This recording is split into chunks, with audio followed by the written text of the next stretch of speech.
So 1.1 is finally here, and with that, Qingyi is also here. And so is she any good? Is she a good stunner character? Is she better than Anbi? Well, let's talk about that right now. So Qingyi is an electric stun character who is in S rank, meaning she will seemingly be a direct upgrade from Anbi, who is the usual electric stunner character you'll run here if you don't have Kaledo or Lycaon. Stun characters are really useful in this game, and you'll always find a spot in the team, and not just electric teams, as for example Anbi is someone who is used in many teams. In fact, I use Anbi in almost all my teams because she is just that good. But now let's take a closer look at Qingyi's kit and see if she will be any good. So firstly, her core passive states that whenever she uses her enhanced basic attack, Moonlit Blossoms, she will gain subjugation stacks that will increase the stun damage multiplier of the enemy, and if you perfect dodge, you will gain 10 stacks, with this capping at around 20 stacks. So what does this all mean? Well, pretty much once you end up stunning the enemy, it will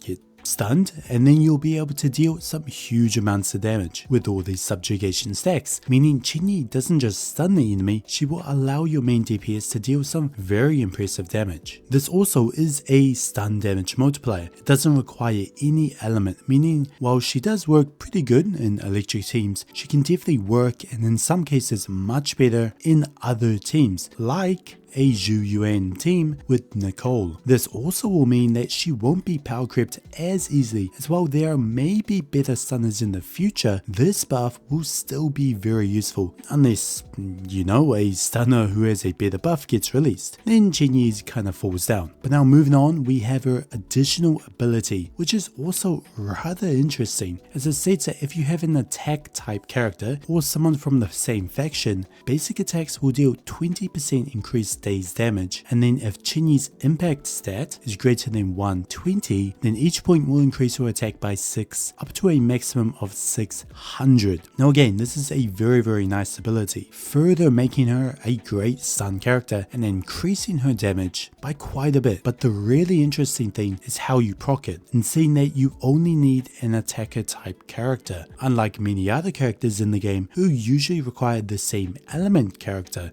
to be on the team. This further allows her to be included on many teams other than electric, as well as the fact that because you're always or probably going to be running an attack type character, you will easily be able to get this ability. Now, is that all there is to Qingyi? Well, no, let's talk about a few more things to really find out if she is any good. So her mindscapes, her dupes, are pretty good, especially her M2, M6. Her M2 will increase the stun damage multiplier of her subjugation stacks by 135% of the original value, and once her subjugation stacks reach the maximum, the days inflicted to the enemy will also be increased by 15%. Now this is really nice, it's just a straight up DPS increase. Not only does it increase her damage dealt when the enemy is stunned, but more importantly allows her to stun the enemy faster, making her role as a stunner much easier. Now her M6 is something that many of us won't get, maybe ever, but it is something worth talking about. So firstly, the interrupt of her Moonlit Blossoms attack is increased, and crit damage increases a lot as well. But the second part of this, and the more important part for her, is that whenever she attacks with her enhanced basic attacks, a debuff will be applied to the enemy, reducing the target's resistance to all attributes by 20% for 15 seconds. This is really amazing and makes Qingyi so versatile and able to be played in so many different teams. And so if by some miracle you get this, then you will definitely see an increase in her damage. But now, is Qingyi any good?